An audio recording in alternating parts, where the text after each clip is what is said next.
날은 이미 어두워졌고 저녁놀도 달빛도 보이지 않았다. 다만 바람이 불고 있었고 그 바람이 꾸준히 배를 끌고 갈 뿐이었다.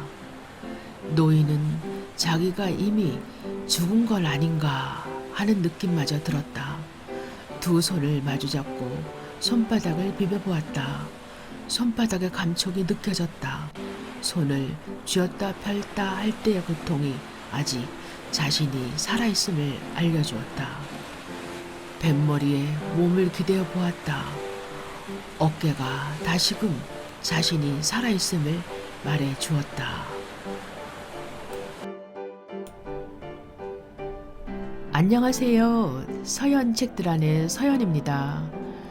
노인과 바다 파트 5에서는 이제 이야기의 대단원의 막을 내립니다. 죽음과도 같은 결투 속에 노인은 아주 커다란 고기를 잡지만 행운도 잠시 상어떼의 공격을 받습니다. 피비린내를 맡고 달려드는 상어떼를 물리치기 위해 또 한 번의 죽음보다 더한 대결을 하지만 고기를 모두 상어떼에게 빼앗기고 앙상한 뼈만 씻고 빈배로 돌아옵니다. 그렇게 돌아온 노인을 위해 소녀는 울고 또 옵니다. 노인은 네가 정말 보고 싶었단다 라고 말합니다. 이 노인에게 이렇게 말할 수 있는 소년이 있다는 것은 얼마나 다행인지요. 소년이 지켜보는 가운데 노인은 깊이 잠이 들고 사자꿈을 꿉니다. 첫 번째 상어가 고기를 습격해 온 것은 그로부터 1시간이 지난 후였다. 상어는 결코 우연히 나타나는 것이 아니었다. 검은 피구름이 1600m나 되는 깊은 바닷속까지 퍼지자 피비린내를 맡은 상어가 푸른 물을 가르며 물 위로 올라온 것이었다. 상어는 무섭게 빨리 그리고 거침없이 떠올라왔다. 그러고는 다시 바닷속으로 들어가서 피비린내를 쫓아 배와 고기가 가는 길을 따라 헤엄쳐온 것이었다. 상어는 이따금 냄새를 놓치기도 했지만 또다시 찾아내 재빨리 따라왔다. 그것은 바다에서 가장 빨리 달릴 수 있다는 매우 큰 마코 상어였다. 이 상어는 흉악한 턱을 빼고는 몸 전체가 아름다웠다. 등은 황새처럼 푸르고 배는 은색이었으며 껍질은 매끈해서 더욱 아름다웠다. 물결도 일으키지 않고 높다란 등 지느러미를 꼿꼿이 세운 채 수면 위로 헤엄쳐 나가는 모습은 꽉 담은 커다란 턱만 아니라면 황새치와 다름없었다. 꽉 담은 이중턱 안에는 8줄이나 되는 이빨이 모두 안으로 비스듬히 나 있었다. 마코 상어의 이빨은 다른 상어의 이빨처럼 피라미드형이 아니라 마치 사람의 손가락을 매 발톱처럼 오그린 것 같은 모양이었다. 이빨 길이는 노인의 손가락만한 데다 양쪽 끝이 면도날처럼 날카로웠다. 바다에 사는 어떤 고기라도 잡아먹을 수 있는 이빨이었다. 이놈은 매우 빠르고 힘센 데다가 무게까지 잘 갖추고 있어 당해낼 고기가 없었다. 바로 이런 놈이 신선한 피비린내를 맡으면서 푸른 등 지느러미로 바닷물을 휙휙 가르며 전속력으로 쫓아온 것이었다. 노인은 상어가 다가오는 것을 보자마자 아무것도 겁내지 않고 하고 싶은 일은 뭐든지 제멋대로 하는 놈이라는 것을 대번에 알아차렸다. 노인은 상어가 가까이 오는 것을 지켜보면서 작사를 꺼내 밧줄로 단단히 묶었다. 그런데 고기를 붙들어 매느라 밧줄을 달라쓴 바람에 밧줄의 길이가 짧았다. 이제 노인의 머리는 맑아졌고 마음도 단단히 먹었지만 희망은 거의 없었다. 좋은 일은 결코 오래가지 않는 법이야. 노인은 상어가 다가오는 것을 지켜보다가 고기를 힐끗 쳐다보았다. 차라리 꿈이라면 좋겠다. 상어가 공격하는 것을 막을 수는 없지만 잘하면 저놈을 죽일 수 있을지도 몰라. 상어놈 정말 재수없는 녀석이야. 상어는 재빨리 배 뒤쪽으로 덤벼들었다. 상어가 고기를 공격하려 할 때 노인은 쩍 벌린 그놈의 주둥이와 이상한 빛으로 번들거리는 눈을 보았다. 이빨로 쩔꺽하는 소리를 내며 고기의 꼬리 부분을 물어뜯었다. 상어 대가리가 물 밖으로 불쑥 솟아 올라왔고 등까지 다 드러났다. 노인은 상어의 대가리를 겨누었다. 대가리 끝에서 코끝까지 일직선으로 뻗은 선과 두 눈 사이의 선이 교차하는 지점에 작사를 내리꽂았다. 그때 큰 고기의 껍질과 살점이 뜯기는 소리가 들렸다. 사실 그런 선이 그려져 있을 리 없었다. 단지 무겁고 날카로운 푸른 대가리와 커다란 눈, 이빨을 딸깍거리며 무엇이든 통째로 삼켜버리는 주둥이가 있을 뿐이었다. 그러나 바로 거기가 상어의 골이 있는 곳이었다.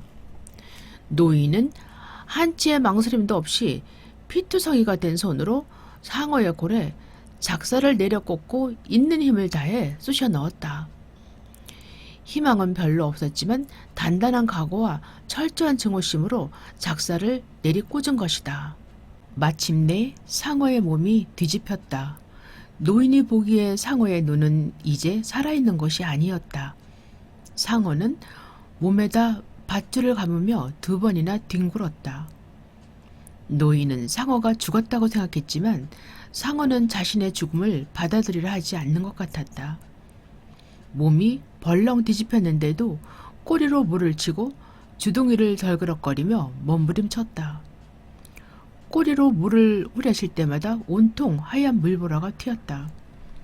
이어서 밧줄이 팽팽해지다가 바로로 떨리더니 뚝 끊어져 버렸다.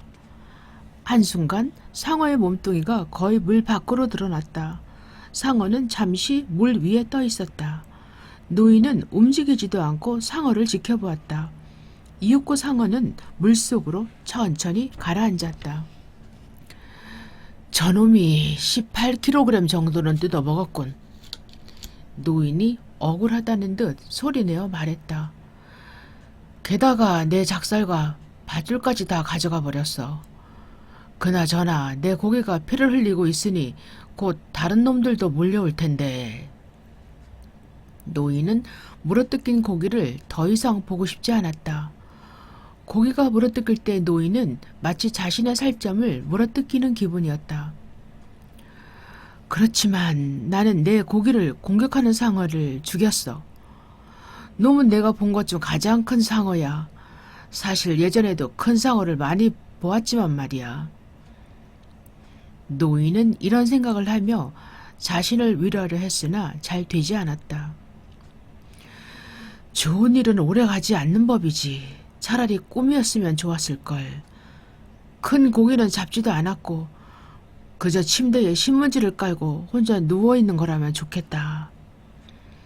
하지만 사람은 패배하려고 태어난 건 아니야. 죽음은 어쩔 수 없지만 패배는 있을 수 없어. 노인은 말했다. 내가 고기를 죽인 건 참 안 된 일이야.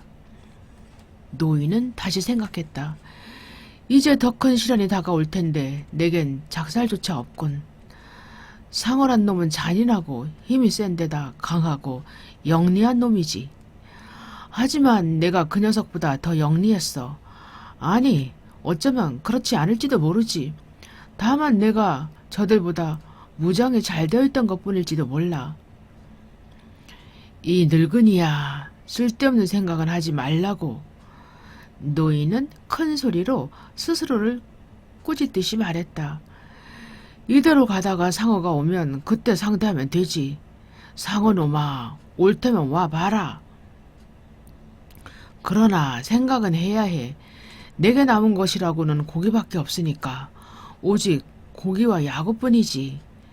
저 위대한 디마지오 선수는 내가 상어 골통을 찍어버리는 걸 봤다면 뭐라고 했을까? 뭐 그리 대단한 솜씨는 아니었지만 말이야. 사실 누구나 할 수 있는 일이지. 노인은 계속 생각했다. 하지만 내 손이 발 뒤꿈치뼈가 아픈 것처럼 불리한 조건에 있다는 건 알아주겠지? 알 수 없지. 난 발 뒤꿈치뼈가 아파본 적이 없으니까. 언젠가 헤엄을 치다 가오리를 밟았을 때가 생각나는군.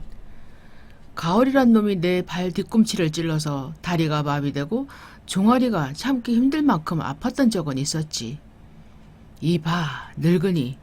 기왕이면 즐거웠던 일이나 생각하지 그래. 노인은 다시 힘을 내며 자신에게 말했다. 이제는 시시각각 집에 가까워지고 있다고. 고기 무게가 18kg이나 줄었으니 그만큼 가볍게 달릴 수 있을 거야. 그러나 배가 조류 안쪽으로 들어가면 무슨 일이 일어날지 잘 알고 있었다. 하지만 지금은 어찌할 방법이 없었다. 아니야, 그래도 뭔가 방법이 있을 거야. 노인은 큰 소리로 말했다. 너 손잡이에다가 칼을 단단히 메어놓는 거야. 그는 당장 일을 시작했다.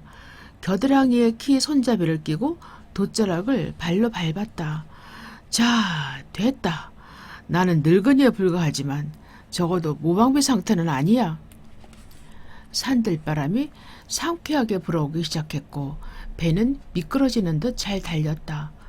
그는 고기의 앞부분만 보기로 했다. 그러자 희망이 조금씩 되살아났다. 희망을 버린다는 건 어리석은 일이야.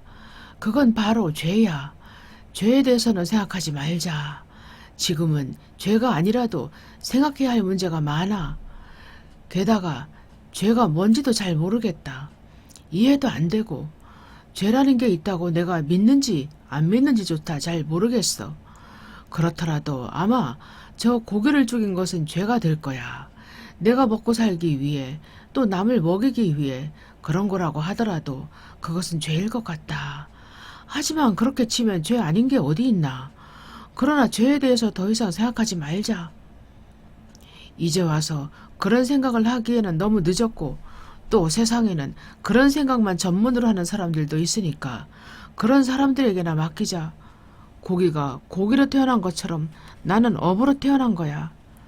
성 베드로나 위대한 디마지오 선수의 아버지도 한때 어부였지. 노인은 자신과 관련한 모든 일에 대해 여러 가지로 생각해보는 것을 좋아했다. 읽을 거리나 라디오도 없었으므로 자연히 생각을 많이 하는 편이었다. 그래서 죄에 대한 생각이 떠나지 않았다. 너는 다만 먹고 살기 위해서 고기를 팔아서 먹을 것을 얻기 위해서만 이 고기를 죽인 건 아니야. 긍지를 높이기 위해서 또 너는 어부니까 고기를 죽인 거야. 너는 그 고기가 살아있을 때도 사랑했고 죽은 후에도 여전히 사랑했어. 진정 고기를 사랑한다면 죽이는 것은 죄가 아니야. 아니, 어쩌면 죄보다 더한 것은 아닐까. 여보게, 자넨 너무 생각이 많군 그래. 노인은 소리내어 말했다. 하지만 너는 상어를 죽일 땐 그것을 즐겼어. 노인은 다시 생각에 잠겼다. 그놈도 너와 마찬가지로 살아있는 고기를 먹고 살아가는 놈인데 말이야. 다른 상어처럼 썩은 고기나 얻어 먹으러 다니지도 않고 개걸스럽게 먹을 것만 밝히는 놈도 아니었지. 그놈은 아름답고 고상하고 아무것도 두려워하지 않았어. 하지만 난 정당방위였어. 잘 죽인 거라고. 노인이 외쳤다. 이 세상에 살아있는 것은 모두 어떤 방법으로든 다른 것들을 죽이면서 살아가지. 고기잡이는 나를 먹여 살리기도 하지만 또 그만큼 나를 죽이기도 하지. 그 아이는 나를 살려주고 있는 셈이야. 나 자신을 너무 속이면 안 돼. 노인은 뱃전 너머로 몸을 구부려 상어가 물어뜯다만 살점을 한 점 떼어냈다. 단단하고 물기가 많았지만 쇠고기처럼 붓지는 않았다. 힘줄도 거의 없어 시장에 내다 팔면 비싼 값을 받을 수 있을 것 같았다. 그러나 피비린내가 물속으로 번져나가는 것을 막을 방법이 없었다. 그는 무언가 불행한 일이 다가오고 있음을 느꼈다. 미풍은 계속 불어왔다. 방향이 북동쪽으로 약간 바뀌는 것 같았지만 바람이 잦아드는 일은 없을 것이다. 노인은 멀리 앞을 내다보았다. 돛그림자, 배 그림자 하나 보이지 않았다. 배에서 피어오르는 연기 같은 것조차 보이지 않았다. 다만 배 뒤쪽으로 이리저리 뛰어오르는 날치와 노란 해초더미만 보일 뿐이었다. 심지어 새 한 마리도 보이지 않았다. 노인은 뱃머리에 앉아 힘을 내려고 청새치 고기를 씹으면서 2시간가량 달렸을 때 쫓아오는 상어 2마리 중 앞에 있는 한 놈을 발견했다. 아, 노인은 절망적인 비명을 토했다. 그건 도저히 다른 말로는 표현할 수도 없는 부르짖음이었다. 못이 사람 손바닥을 뚫고 나무에 박힐 때 저도 모르게 지르는 것과 같은 소리였다. 갈라노 상어다. 다시 노인이 외쳤다. 그는 첫 번째 상어 뒤를 바짝 뒤따르고 있는 2번째 상어를 보았다. 갈색을 띤 삼각 지느러미와 바다를 휩쓸듯 움직이는 꼬리로 보아 이놈들은 코가 산 모양으로 생긴 상어라는 것을 알았다. 놈들은 피비린내를 맡고 어쩔 줄 모르고 있었다. 너무 굶주린 탓에 냄새를 놓쳤다가 다시 찾으며 흥분해서 날뛰었다. 놈들은 점점 더 가까이 다가오고 있었다. 노인은 재빨리 돛줄을 배의 가로대에 단단히 잡아매고는 키가 움직이지 않도록 키 손잡이를 꽉 끼워 놓았다. 그런 다음 끝에 칼을 꽂아 놓은 노를 집어들었다. 하지만 2 손이 아파서 제대로 움직일 수가 없었다. 노인은 될 수 있는 대로 노를 가볍게 쳐들려고 애썼다. 그리고 손을 풀기 위해 살짝 쥐었다 폈다를 반복했다. 상어가 가까이 오자 노인은 노를 힘껏 움켜쥐었다.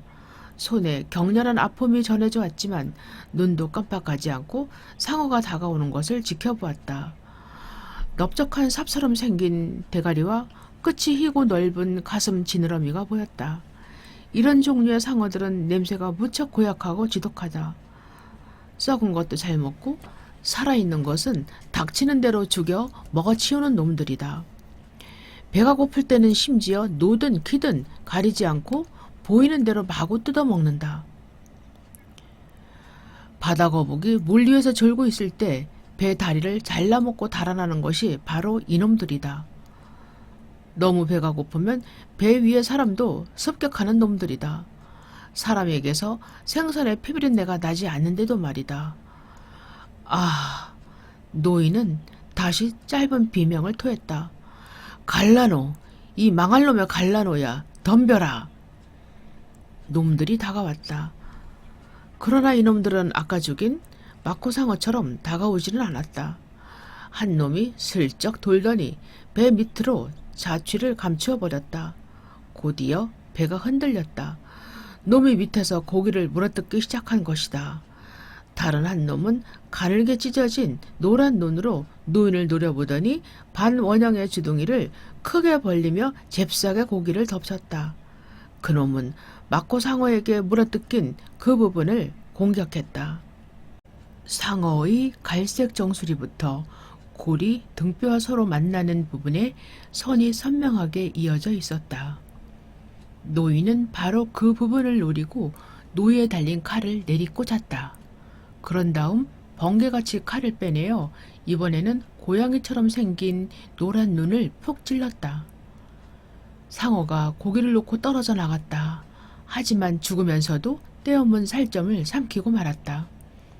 다른 한 놈이 배 밑에서 고기를 뜯어먹느라 배가 여전히 흔들거렸다. 노인은 배를 돌려서 상어를 물 밖으로 끌어내야겠다고 생각했다. 그래서 재빨리 돛줄을 풀었다. 배가 옆으로 돌자 놈의 모습이 드러났다.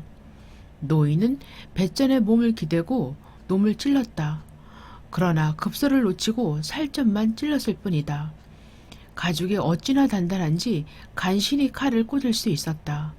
너무 힘을 쓰느라고 손뿐만 아니라 어깨까지 아팠다. 상어는 금세 물 밖으로 머리를 내밀었다.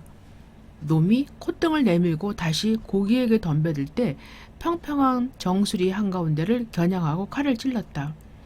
재빨리 칼을 뽑아 다시 들고 똑같은 데를 정확하게 찔렀다. 그래도 상어는 여전히 갈고리 같은 주둥이로 고기에 매달려 살점을 물어뜯고 있었다. 노인은 그놈의 왼쪽 눈을 찔렀는데도 놈은 여전히 고기에서 떨어지지 않았다.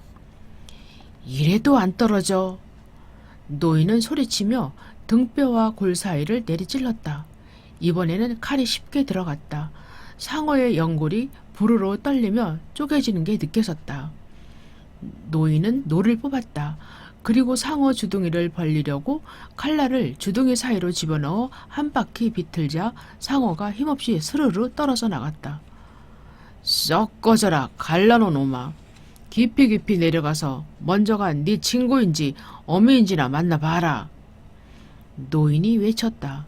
노인은 칼날을 닫고 노를 내려놓았다. 돛줄을 찾아 돛을 올려 바람을 싣고 해안을 향해 배를 달리게 했다. 놈들이 고기의 4분의 1이나 가져갔군. 그것도 제일 맛있는 부분으로. 노인이 낮은 목소리로 짓거렸다.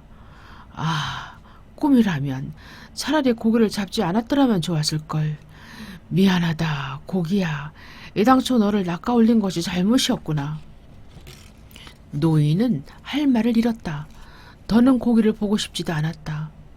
너무 많은 피를 흘리고 물에 씻기고 물어서 고기는 은색을 띠었다. 그래도 아직 줄무늬는 선명하게 보였다. 이렇게 멀리까지 나오지 말 걸 그랬구나, 고기야.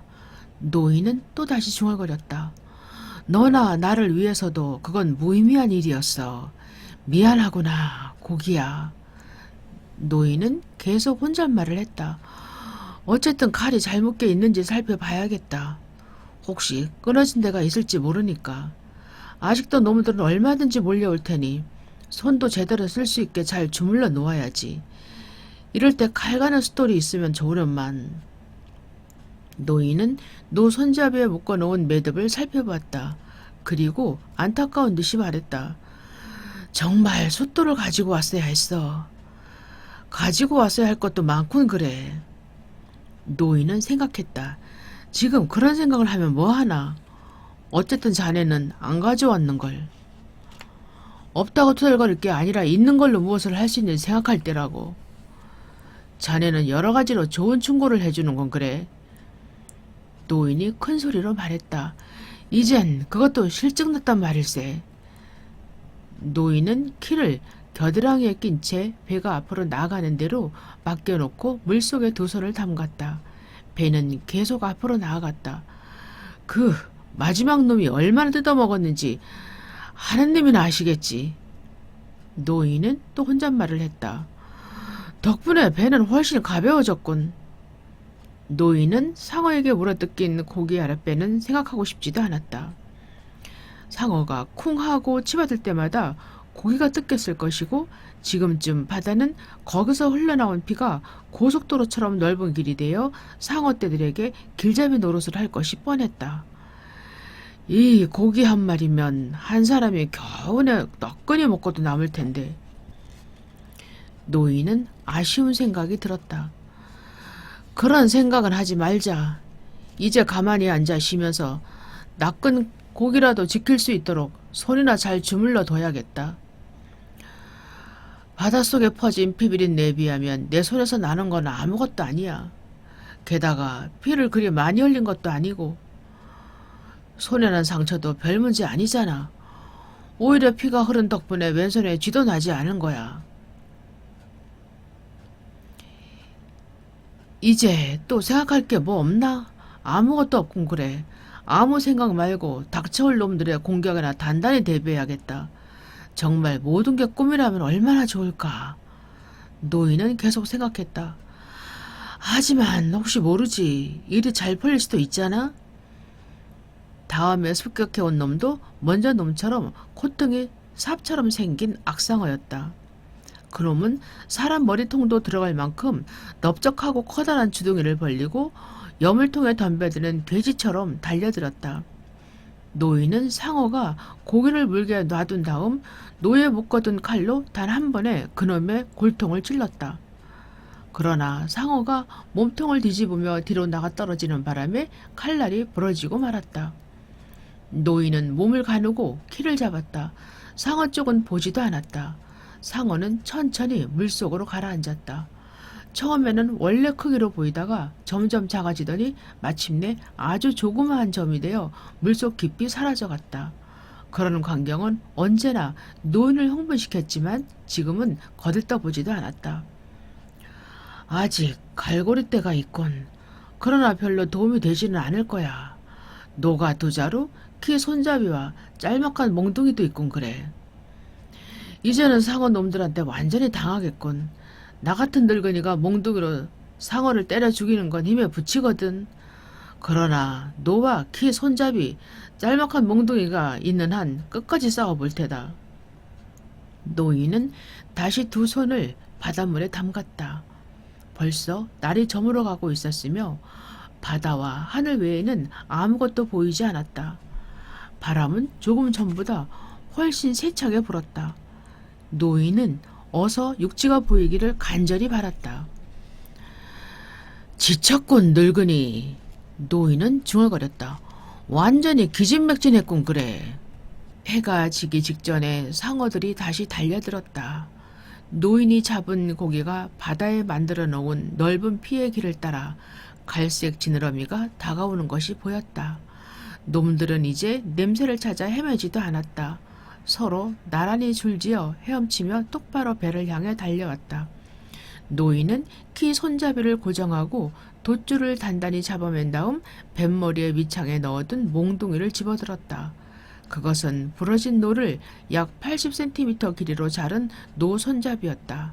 손잡이가 달려있어서 한 손으로 잡아야 효과적으로 다룰 수 있었다. 노인은 그것을 오른손으로 단단히 쥐고는 손목 관절을 굽혔다 폈다 하면서 상어들이 다가오는 것을 지켜보았다. 둘 다 갈라노 상어였다.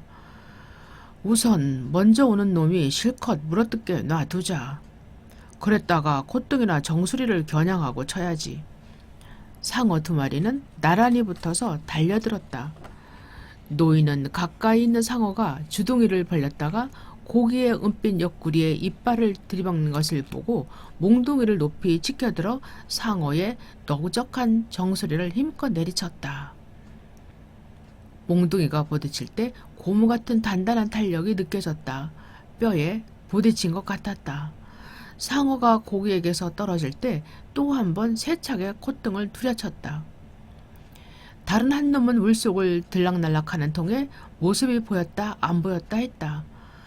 그러다 주둥이를 잔뜩 벌리고 다시 모습을 드러냈다.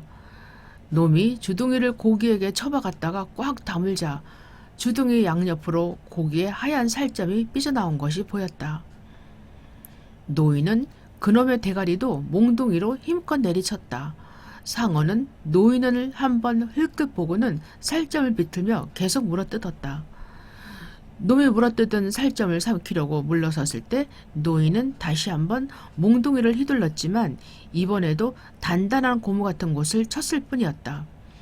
덤벼라 갈라노야. 노인이 외쳤다. 다시 한번 덤벼봐라. 노인이 쏜살같이 덤벼드는 상어를 향해 몽둥이를 내리치자 놈은 주둥이를 다물어 버렸다. 또다시 몽둥이를 한껏 높이 치켜들었다가 힘껏 내리쳤다. 이번에는 뒤통수 뼈에 맞은 것 같았다. 놈이 살점을 입에 물고 고기에게서 천천히 물러날 때 다시 한번 같은 곳을 힘껏 뿌려쳤다. 노인은 상어가 다시 오리라 예상하고 기다렸지만 두 놈 다 나타나지 않았다. 시간이 좀 지나자 한 놈이 배 주위를 빙빙 돌며 헤엄치는 것이 보였다. 다른 한 놈은 지느러미도 보이지 않았다. 그 정도로 죽지는 않았을 텐데. 노인은 생각했다. 내가 한창 때라면 죽을 수도 있었겠지. 여하튼 두 놈 다 늘씬하게 두들겨 팼으니 몸이 성하지는 않을 거다. 두 손으로 몽둥이를 쓸 수만 있었더라면 첫 번째 놈은 확실히 죽을 수 있었을 텐데 이렇게 늙었어도 말이지. 노인은 이미 반 이상 뜯어먹혔을 게 뻔한 고기를 돌아볼 엄두가 나지 않았다. 상어떼와 싸우는 동안 해가 저물었다. 곧 어두워지겠는걸. 노인이 중얼거렸다. 그러면 아바나의 불빛이 보이겠지. 만일 동쪽으로 너무 많이 밀려온 거라면 다른 해안의 불빛이라도 보일 거야. 이제는 해안에서 그리 멀지 않을 거야. 그나저나 아무도 내 걱정을 하지 말아야 할 텐데. 물론 그 애야 무척 걱정하고 있겠지만 틀림없이 나를 믿고 있을 거야. 늙은 어부들은 꽤 걱정하겠지. 다른 사람들도 그럴 거야. 노인은 진심으로 그렇게 생각했다. 나는 정말 좋은 곳에서 살고 있으니까. 고기는 너무 심하게 뜯겨버렸기 때문에 더 이상 고기에게 말을 걸 수가 없었다. 그때 문득 어떤 생각이 떠올랐다. 너는 지난날 분명 온전한 고기였는데 지금은 반토막짜리 고기로구나. 너무 멀리 나온 내 잘못이야. 내가 우리 둘을 모두 망쳐버렸구나. 하지만 우리는 상어를 여러 마리 죽이고 상처를 입혔어. 고기야, 너는 그동안 얼마나 많이 죽였니? 네 머리에 뾰족한 주둥이를 공연에 달고 다닌 건 아니었겠지? 이 고기가 살아서 자유롭게 바닷속을 헤엄치며 상어떼들과 싸우는 것을 상상해보니 즐거워졌다. 이럴 줄 알았으면 주둥이에 맨 줄을 끊어주어 그놈들과 싸우게 할 걸 그랬어. 노인은 생각했다. 그러나 내게는 도끼도 칼도 없었지. 만일 칼이 있어서 노잡이에다 묶을 수 있었다면 얼마나 좋은 무기가 되었을까. 그랬으면 아마 우리는 함께 상어놈들과 싸웠을 거야. 밤사이에 놈들이 또 습격해 오면 어떡하지? 그땐 어떻게 해야 한단 말인가? 싸우는 거다. 노인이 외쳤다. 죽을 때까지 놈들과 맞서 싸우는 거다. 날은 이미 어두워졌고 저녁놀도 달빛도 보이지 않았다. 다만 바람이 불고 있었고 그 바람이 꾸준히 배를 끌고 갈 뿐이었다. 노인은 자기가 이미 죽은 건 아닌가 하는 느낌마저 들었다. 두 손을 마주잡고 손바닥을 비벼보았다. 손바닥의 감촉이 느껴졌다. 손을 쥐었다 펼다 할 때의 고통이 아직 자신이 살아있음을 알려주었다. 뱃머리에 몸을 기대어 보았다. 어깨가 다시금 자신이 살아있음을 말해주었다. 만약 고기를 잡기만 하면 온갖 기도를 드리겠다 약속했지. 이제야 그 약속이 생각나는군. 하지만 지금은 너무 지쳐서 입을 뗄 수가 없어.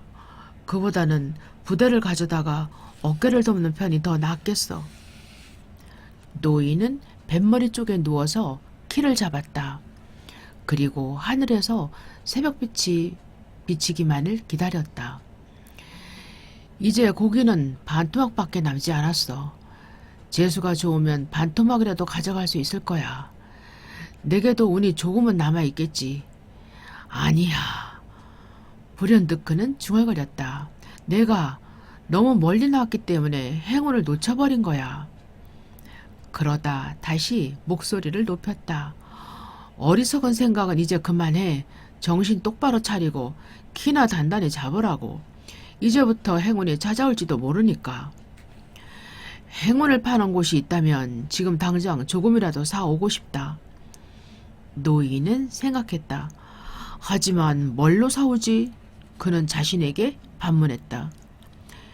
잃어버린 작살과 부러진 칼, 엉망이 된 이 손으로 도대체 무얼 사온단 말인가?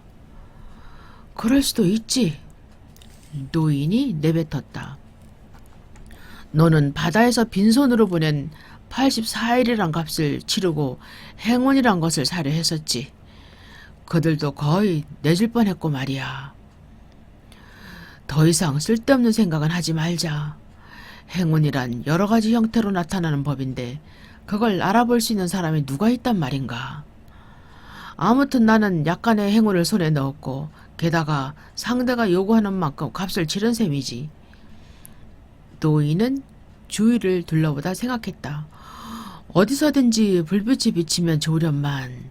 이봐 늙은이, 자네는 바라는 게 너무 많구먼. 하지만 지금은 불빛밖에 바라지 않아. 노인은 좀 더 편한 자세로 키를 잡았다. 몸의 고통 때문에 자기가 아직 죽지 않았음을 알았다. 밤 10시가 지났을 무렵 아바나 도시의 불빛이 하늘에 반사되어 호원히 비쳤다. 처음에는 그 빛도 마치 달이 뜨기 전 하늘이 약간 밝아지는 것처럼 어렴풋하게 보였다. 불어오는 거센 바람 때문에 물결이 있는 바다 너머로 불빛이 계속 비쳐왔다. 노인은 귀를 돌려 불빛을 향해 달리기 시작했다. 이제 잠시 후면 멕시코 만류를 타고 해안가에 닿을 것이다. 이제 싸움은 끝났다. 하지만 상어떼가 다시 공격해 올지도 모른다. 만약 상어가 오면 무기도 없이 어둠 속에서 어떻게 싸운단 말인가? 노인은 몸이 뻣뻣하게 굳어오는 것을 느꼈다. 차가운 밤 공기에 온몸의 상처가 쓰리고 아팠으며 긴장이 풀리면서 근육이 욱신거렸다. 더 이상 싸우지 않아도 되면 얼마나 좋을까. 정말이지 다시는 싸우고 싶지 않구나. 그러나 자정 무렵에 노인은 다시 한번 싸워야만 했고 이제는 헛된 싸움이라는 걸 알았다. 놈들은 때를 지어 몰려왔다. 물 위로 드러난 상어떼의 지느러미가 긋는 선과 놈들이 고기를 물어뜯을 때의 푸른 인광만이 보일 따름이었다. 노인은 몽둥이로 놈들의 대가리를 되는 대로 후려쳤다. 놈들이 이빨로 고기를 물어뜯는 소리가 들려왔고 덤벼들 때마다 배가 흔들렸다. 노인은 어디쯤이라고 짐작되는 곳과 소리나는 곳을 향해 필사적으로 몽둥이를 휘둘렀다. 그러나 마침내는 뭔가가 몽둥이를 잡더니 어둠 속으로 낚아채 갔다. 노인은 키에서 손잡이를 빼서 두 손으로 움켜쥐고는 닥치는 대로 마구 내리쳤다. 그러나 상어들은 이제 배 뒤쪽으로 다가와 번갈아가며 또는 한꺼번에 덤벼들어 고기를 마구 뜯어먹었다. 놈들이 다시 덤벼들려고 몸을 돌릴 때 바닷물 속에서 뜯긴 고깃점들이 허옇게 빛나는 게 보였다. 드디어 한 마리가 고기 대가리를 노리며 다가왔다. 노인은 이제 마지막이라는 걸 알았다. 키 손잡이로 상어 대가리를 후려쳤다. 상어는 고기 대가리를 물기는 했지만 잘 뜯어내지는 못했다. 노인은 상어 대가리를 계속해서 때렸다. 키 손잡이가 부러지는 소리가 들렸다. 그러자 노인은 내친 김에 부러진 키 끝으로 상어를 힘껏 찔렀다. 살을 뚫고 들어가는 게 느껴졌다. 부러진 키 끝이 뾰족한 것은 분명했다. 그래서 다시 한번 힘껏 찔러 넣었다. 상어는 물었던 것을 놓고 맥없이 떨어져 나갔다. 그놈이 몰려온 상어떼 중 마지막 놈이었다. 고기는 더 이상 먹을 것이 남지 않았던 것이다. 노인은 이제 숨도 쉬기 어려웠다. 입안에서 이상한 맛이 느껴졌다. 구리 같은 들쩍지근한 맛이었다. 한순간 덜컥 겁이 났지만 이내 마음이 가라앉았다. 노인은 바다에 침을 뱉으며 말했다. 이거나 처먹어라. 갈라놓은 놈들아. 그리고 늙은이를 죽인 꿈이나 꾸어라.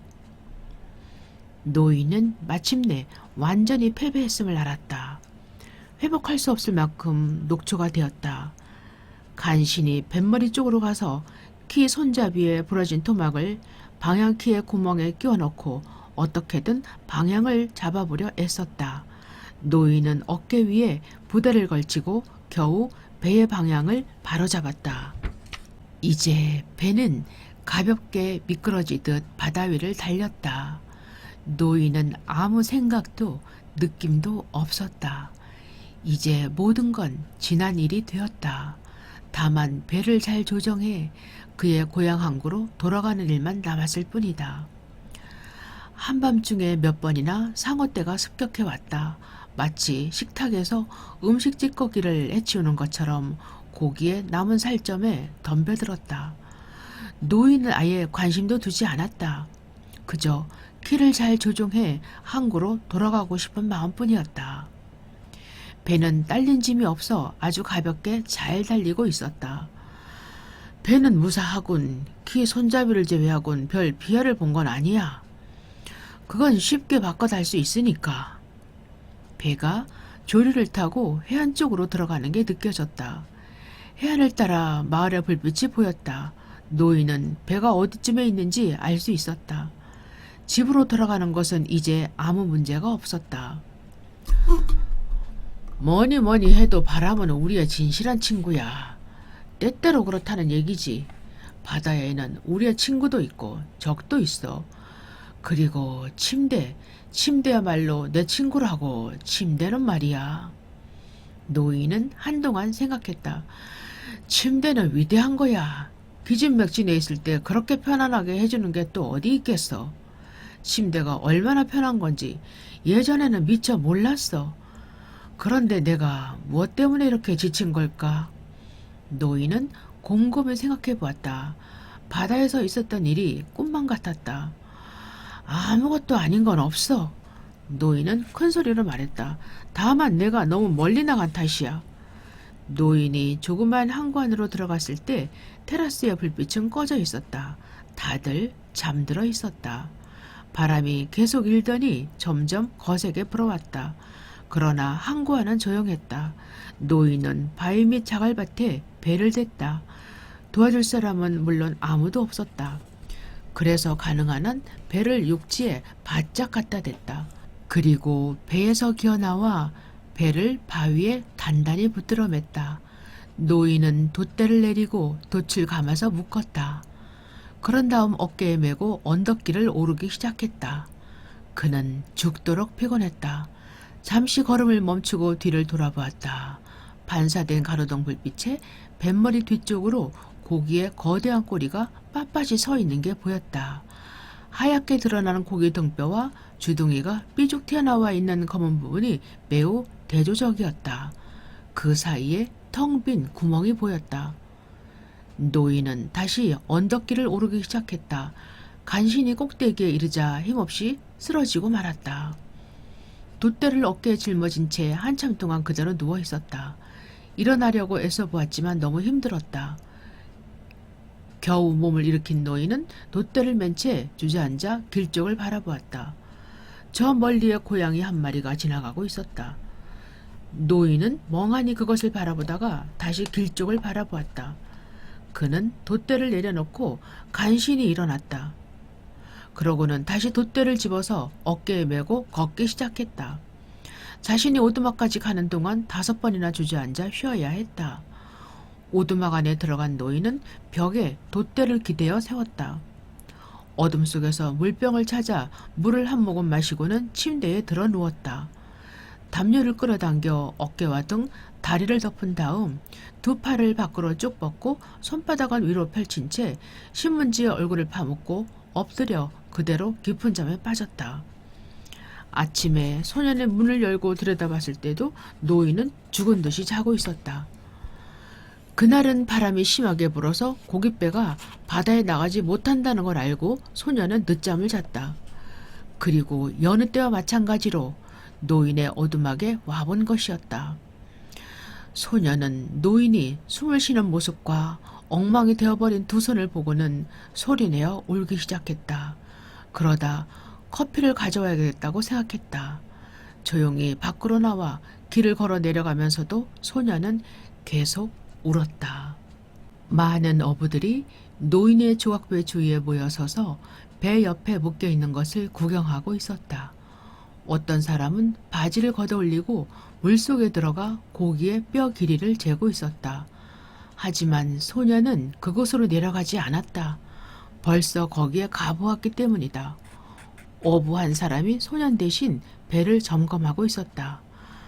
할아버지는 좀 어떠시냐? 한 어부가 소년을 향해 소리쳤다.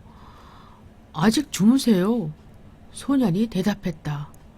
어부들이 보고 있었지만 소년은 신경 쓰지 않고 계속 울었다. 절대로 할아버지를 깨우지 마세요. 코끝에서 꼬리까지 5.5m야.